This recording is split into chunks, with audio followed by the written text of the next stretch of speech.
السلام عليكم، كي دايرين؟ لاباس عليكم؟ هانيين. كنتمنى ان شاء الله يا ربي هذا الفيديو ديال اليوم لقاكم في احسن الاحوال. اليوم ان شاء الله غادي نحضر معكم واحد الرفيسه، واحد بالحمام كما كتشوفوا معايا. غنبداو نيشان نوريكم المقادير. هنا عندي 6 ديال الحمامات من بعد ما غسلتهم مزيان وخليتهم تسقطروا.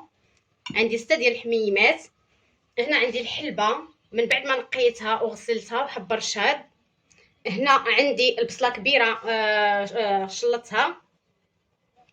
القزبر، قبطه ديال القزبر، والثومه، راس ديال الثومه كبير.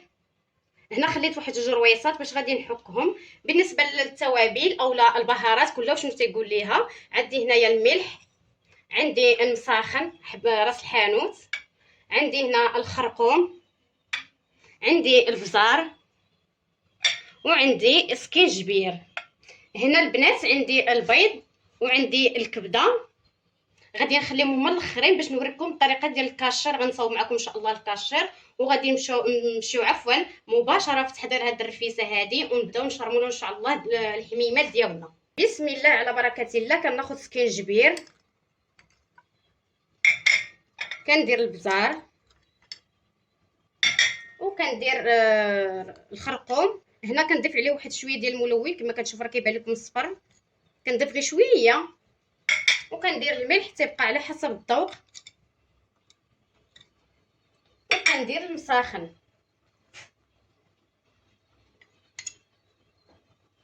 هنا كنضيف هذوك الرويسات ديال الثومه اللي قلت لكم غادي نحكهم حكاكه رقيقه. هنا كما كتشوفوا معايا راني حكيت الثومه.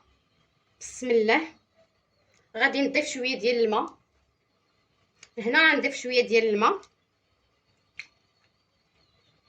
باش نخلط هذوك البهارات اولا العطريه، حيت كل دوله وشنو كتقول هاد العطريه هادو، حنا كنقولوا العطريه.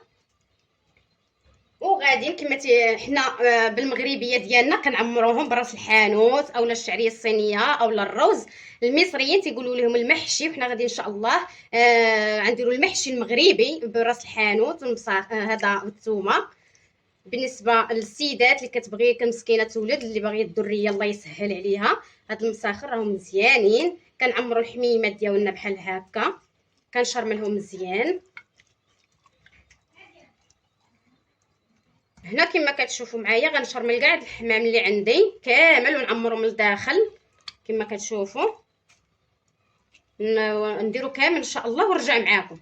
هنا كما كتشوفوا معايا خواتاتي، هنا شرملت الحميمات ديالي وخليتهم شويه يترقدوا يشربوا داك العطريه ديالهم. هنا غادي نجيب الطنجره ديالي وغادي ندير فيها التوابل اللي بقاو ليا. عندي هنا السكينجبير كما قلت لكم، الابزار، الخرقوم، والملح كيبقى على حسب الذوق، وهذاك راس الحانوت اولا مساخن. عندي هنايا الربيع غنخليه هو التالي. غادي نضيف غير البصله والثومه غنخليهم هما الاخرين. ناخذ طريف ديال الثوب يكون نقي، ضروري ما يكون نقي. وغادي ندير في هذاك الحلبه وحب رشاد ديال هاد الرفيسه. صدقوني راه كتجي رائعه، كيديروها الناس بزاف ديال الغرب. هذه الطريقه ديالهم ديال الرفيسه. غادي نصرها هكايا. هنا كما كتشوفوا درت البصله، غادي ندير واحد مطيشه هكايا طماطم ونضيفها هكا. غادي ندير هذيك الصريره ديال الحب الرشاد والحلبه، ونضيف زيت الزيتون مع الزيت النباتي. انا غنضيف غير زيت الزيتون، اللي بغى يدير الزيت البلدي الروميه يديرها النباتيه. ندير كميه قليله وغادي نجيب هذوك الحميمات نحركها بعدا هكا. نضيف هذوك الحميمات ديالي نستفهم على هذه الطريقه هذه. بسم الله.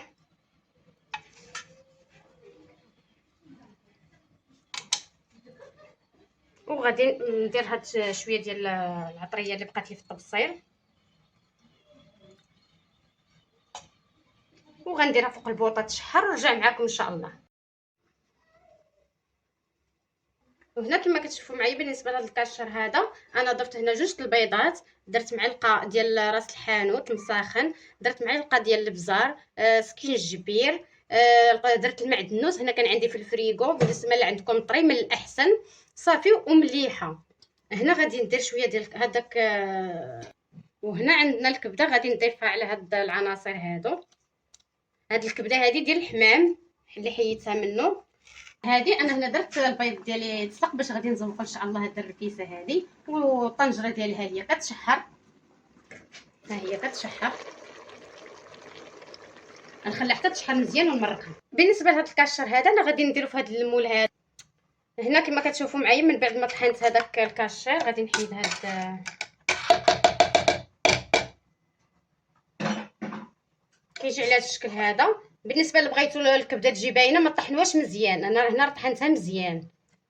غندير في هذا المول هذا وانتم اختاروا اي مول عندكم، اي مول. غادي نشد المعلقه هكا وغادي نضيف بشويه بشويه بسم الله. ما غاديش نعمروهم، هما واخا تعمرهم راه ما كيفيضوا ما والو. هنا غادي نستمر هكا بتعمير هاد المول ديالي اللي عندي ونديرهم في الفران ان شاء الله يطيبوا. نشعل عليهم غير من التحت حتى يطيبوا مزيان وغادي نقيسوهم نلقاهم طايبين ونرجع معكم ان شاء الله. كما كتشوفوا معايا عمرت المول ديالي كما قلت لكم، ما تخافوش منه راه ما غيفيد ما والو. غادي نديرو في الفران حتى يطيب ونوريكم الشكل النهائي ديالو. بالنسبه هنا لعندي هنا غادي انا ندير الرفيسه ديال الحرشه. هنا عندي غير السميده البيضاء كتجي بها زوينه رائعه، كتجي احسن من السميده الصفراء. وكما كاين شي مغربيه اللي ما كتعرفش دير الحرشه، غادي نفردوها نديرو غير المليحه والماء، غادي نخلطوها ونديروها طيب ونرجعوا ان شاء الله. تسناونا باش تشوفوا الرفيسه ديالنا كي غتجي ان شاء الله.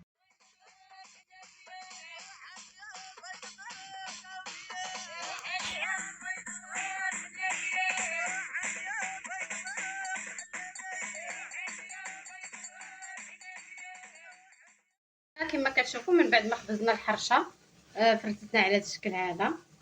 اللي بغى كما قلت لكم يدير التريد يديرو، بغى يدير الملوي هكا رغيفات ويقطعهم. وكنحصلوا على الحرشه هذه ونتسناو معنا حتى تشوفوا الشكل النهائي ان شاء الله. كما كتشوفوا حيت هذوك الحميمات اللي عندي وغادي ندير الحرشه ونبدا نطبخها ونخليها حتى تطبخ مزيان ونرجعوا ان شاء الله. ايوا هنا من وغادي نقادها.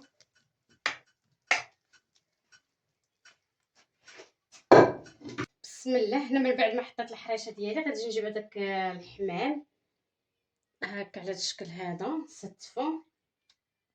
بسم الله نمشي هكايا.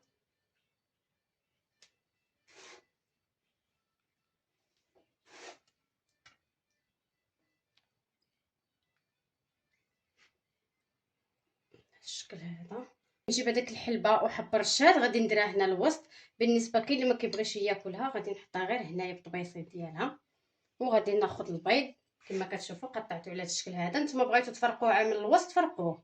بسم الله.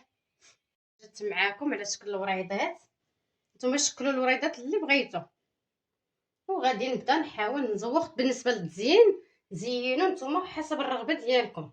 غادي نحط هذا الكاشر ديالي هنا، وهنا هذا التمر هذا عمرته درت فيه اللوزه وقليت هنا شويه اللوز. المهم التزيين كيبقى كما اختياري وغنستمر هكا حتى نزينها ان شاء الله.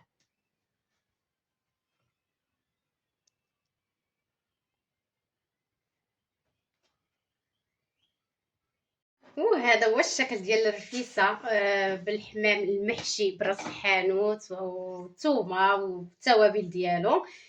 كنتمنى ان شاء الله يا ربي يعجبكم هذا الفيديو هذا وهذا الاقتراح ديال الرفيسه ديالنا بالحمام تعجبكم. دائما ما تنساوناش بالتعليق ديالكم بالتشجيعات ديالكم تابونا في قناه اذواق سعاد. تجيو هذا الفيديو هذا مع الاهل والاصدقاء ديالكم باش تعمل فائده وتشجعوني.